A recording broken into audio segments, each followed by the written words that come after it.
सच्चाई सच छुपने नहीं देंगे। सुप्रीम कोर्ट ने किया पहलवानों की सुनवाई से इनकार।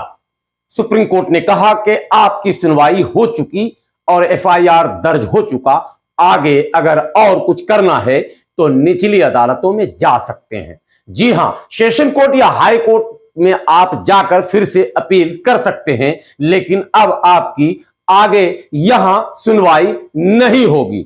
लेकिन सरकार ने भी पहलवानों की सुनवाई से किया इनकार। सरकार ने भी लाख पहलवानों के उस्ताद और भारतीय जनता पार्टी के सांसद बृजभूषण शरण सिंह के ये कहने के बावजूद कि यदि प्रधानमंत्री कह देंगे तो हम इस्तीफा दे देंगे, यदि गृह मंत्री कह देंगे तो हम इस्तीफा दे देंगे, लेकिन ना तो प्रधानमंत्री और ना ही गृह मंत्री ने इस्तीफे की बात कही है।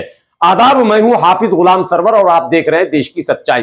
12 दिनों के धरना प्रदर्शन के बाद, जी हां, वही महिला रेसलर्स और पहलवानों की जो धरने चल रहे हैं, जी हां, दिल्ली के जंतर मंतर पर, आपको पता ही है, पूरे देश को पता है। हाँ, कुछ लोगों को पता नहीं होगा इसलिए कि मीडिया कवरेज उतना नहीं मिल पा रहा जो मिलना चाहिए, लेकिन यह धरना अब पूरी तरह से मंजरेआम पर आ चुका है। और रात में एक बड़ी घटना घट गई। अचानक रात को उन महिला रेसलरों के साथ दिल्ली पुलिस की झड़प हो गई। जी हां, रात के तकरीबन 11 बजे जब आम आदमी पार्टी के विधायक सोमनाथ भारती उन महिला पहलवानों के सोने के लिए बेड लेकर आते हैं, और बेड इसलिए लाते हैं कि लगातार 2 दिनों की बारिश से जमीन गीली हो गई थी, जमीन पर पानी जमा हुआ था और गद्दे भीग गए थे। ऐसे में जमीन पर सोना मुहाल था और बीमार होने का भय था। इसलिए सोमनाथ भारती ने उन महिला पहलवानों के सोने के लिए फोल्डिंग बेड लाया था। बस क्या था, वो फोल्डिंग बेड को देखते ही दिल्ली पुलिस भड़क गई और उसे अंदर ना जाने की बात पर अड़ गई, और बस महिला पहलवान और दिल्ली पुलिस के बीच झड़प हो गई। वो सारे मंजर लगभग आपके सामने होंगे। लेकिन अब जबकि सुप्रीम कोर्ट ने भी हाथ खड़े कर दिए और यह कह दिया सुप्रीम कोर्ट ने कि आपने एफआईआर के लिए दरवाजा खटखटाया था, सो मैंने आदेश किया और एफआईआर हो चुका। अब आगे की जो जांच की प्रक्रिया है, जो इन्वेस्टिगेशन है, वो आईओ जो भी नियुक्त होंगे वो करेंगे, वो उनकी जिम्मेदारी है और सरकार की जिम्मेदारी है। हां, अगर आपको संतुष्टि नहीं है तो आप निचली अदालतों में जाकर फिर से गुहार लगा सकते हैं। बस इन तमाम पहलुओं को देखने के बाद कांग्रेस समेत विपक्ष के तमाम नेताओं का गुस्सा 7वें आसमान पर। कांग्रेस की राष्ट्रीय प्रवक्ता सुप्रिया श्रीनेत ने फौरन कैमरे के सामने आकर क्या कहा, पहले उसको सुनिए। करीब 13 दिन होने को आए और इस देश के सबसे होनहार खिलाड़ी जो इस देश के लिए पदक जीत कर लाते हैं, दिल्ली की सड़कों पर बैठकर प्रदर्शन कर रहे हैं न्याय की आस में। पर आस उन्होंने किससे लगाई है? उस सरकार से जिसके अंदर की नैतिकता और मर्यादा पूरी तरह से मर चुकी है। असलियत तो यह है कि कल शाम को जो जंतर मंतर पर खिलाड़ियों के साथ हुआ वो भयावह है। अमित शाह की दिल्ली पुलिस ने खिलाड़ियों के साथ बदसलूकी करी, महिला खिलाड़ियों को गंदी गंदी गालियां दी गई, वहां पर हाथापाई की गई, लाठियां चलाई गई। ये सब किसके इशारे पर हो रहा है, ये सवाल उठता है। लेकिन उससे पहले एक बात कहनी जरूरी है कि गंभीर आक्षेपों से घिरे भाजपा के बाहुबली सांसद बृजभूषण शरण सिंह ने साफ तौर से यह कह दिया है, जब प्रधानमंत्री नरेंद्र मोदी या गृह मंत्री अमित शाह कह देंगे मैं तुरंत इस्तीफा दे दूंगा। तो आज सवाल यह है कि प्रधानमंत्री किस चीज का इंतजार कर रहे हैं, कौन से मुहूर्त का इंतजार कर रहे हैं, क्योंकि उनको तो यह सब बातें 2021 से पता है, क्योंकि विनेश फोगट ने, जिनको वो घर की लड़की कहते हैं, उसने जाके खुद इनको बताई है।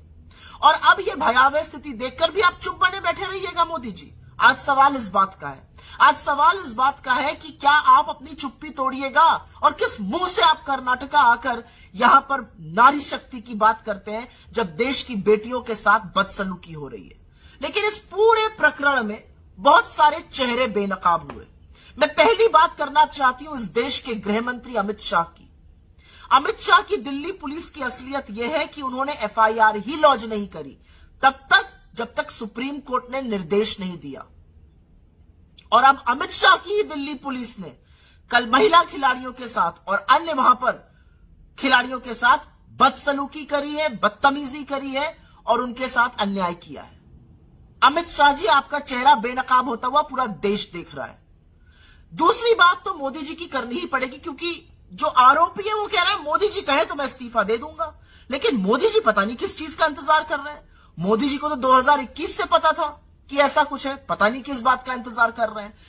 जब मेडल जीतकर ये खिलाड़ी लाएंगे तो लपक लपक के फोटो खिंचाने में सबसे आगे मोदी जी रहते हैं। श्रेय भी इस बात का ले लेते हैं, विनेश को अपने घर की बेटी भी कह देते हैं, लेकिन जब वो बेटी सड़कों पर बैठी है तो एक शब्द नहीं बोलेंगे।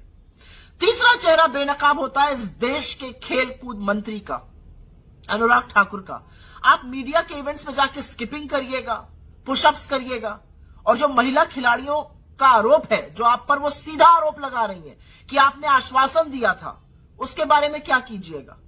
आप गोली मारो के नारे जरूर दिल्ली में लगवा दीजिएगा, दिल्ली में वहीं पर बैठी हुई लड़कियों की टोल लेने की आपने नहीं सोची अभी तक। और चौथा चेहरा बेनकाब होता है भाजपा की महिला नेत्रियों का, और खास तौर से महिला बाल विकास मंत्री स्मृति ईरानी का। उन्होंने तो मौन धारण कर लिया इस पूरे मुद्दे पर। वो गला फाड़ के तभी चीखती हैं जब राहुल गांधी का नाम आ जाता है, अन्यथा वो मौन धारण करके रहती हैं। पांचवी बड़ी बात करनी पड़ेगी इस देश के महिला आयोग की, रेखा वर्मा जी की। रेखा वर्मा जी ने आंख पर पट्टी बांधी हुई है। वो पट्टी वो तभी खोलती है जब विपक्ष के खिलाफ साजिश रचनी हो भाजपा के साथ मिलकर, अन्यथा वो कहीं पर भी किसी महिला के खिलाफ अत्याचार हो जाए वो एक शब्द नहीं बोलती है, कोई कार्रवाई नहीं करती है। विपक्ष का मामला हो दौड़ी दौड़ी चली जाएंगी काम करने के लिए। सारा रंजिश के तहत, साजिश के तहत वो काम करती है। छठा बड़ा बेनकाब जो होता हुआ व्यक्ति दिख रहा है वो है प्रियांक कानून को, एनसीपीसीआर के चीफ, जो राष्ट्रीय बाल अधिकारों का, बाल सुरक्षा का आयोग है, उसके चीफ। वो तो भक्ति में ऐसे तल्लीन है कि बेचारे के पास वक्त ही नहीं है कि पॉक्सो जैसा गंभीर आरोप जब लगा है तो उसका संज्ञान ले ले, उस पर कार्रवाई कर दे। लेकिन अभी विपक्ष का नाम आ जाने दीजिए, राहुल गांधी जी का नाम कहीं पर आ जाए, अगर उनसे कुछ बच्चे मिलने चले आए तुरंत चिट्ठियां लिखने लगते हैं चुनाव आयोग को। सातवां बड़ा बेनकाब, और इससे मुझे थोड़ा दुख होता है, वो बड़े बड़े खिलाड़ी, वो नामी गिरामी सितारे हैं जो बड़े मुखरित होते थे, जो खूब बोलते थे। उसमें से कुछ हैं जिनका ओहदा बढ़ गया, जिनकी रिस्पेक्ट बढ़ गई, चाहे वो नीरज चोपड़ा हो या अन्य कोई भी जो इन खिलाड़ियों के समर्थन में मैदान में उतरा है बिना परवाह किए। और कुछ ऐसे हैं सितारे जो बहुत धूमिल हो गए अपने चुप रहने से और अपने अनर्गल बयानबाजी से। जो हक के लिए लड़ रहे हैं उनको बवाल मचाने को कहा जा रहा है। आठवां तो मीडिया की बात करनी ही पड़ेगी। दयनीय स्थिति है मीडिया की, बेचारों को समझ ही में नहीं आ रहा है क्या करें। अब खिलाड़ियों के पक्ष में तो बोलना ही पड़ेगा, इतना प्रेशर है जनता का।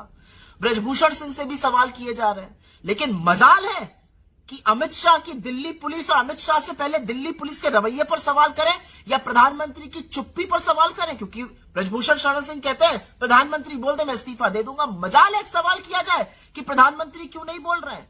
हर बार संरक्षण आरोपी को ही क्यों देते हैं प्रधानमंत्री और गृह मंत्री, वो सवाल नहीं कर सकते।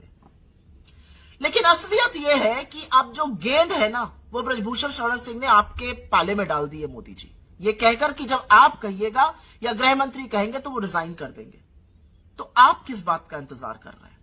क्योंकि ये देश देख रहा है कि न्याय और अन्याय के बीच की दहलीज में अब आप खड़े हुए हैं।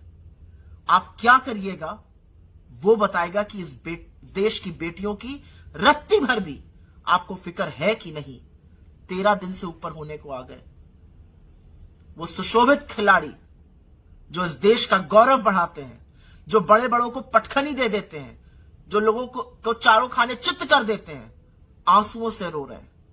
न्याय और अन्याय के बीच की इस दहलीज में अब आप खड़े हैं। क्या पूरी बात आपके सामने आ गई। फिर बताऊंगा मैं कि आगे और विपक्ष के दूसरे नेताओं ने इस मुद्दे पर क्या क्या कहा। लगातार प्रतिक्रियाएं सबकी सामने आ रही है और हमारी कोशिश लगातार है उन प्रतिक्रियाओं को आप तक पहुंचाता रहूं। बने रहें आप देश की सच्चाई के साथ, पल पल के अपडेट के साथ मैं हाजिर होता रहूंगा। एक विनती, एक गुजारिश, अगर YouTube चैनल पर आपने देश की सच्चाई चैनल को अब तक सब्सक्राइब नहीं किया है तो प्लीज इसे सब्सक्राइब जरूर कर लें, बेल आइकॉन दबाना ना भूलें और वीडियो बेहतर लगे तो शेयर जरूर करें।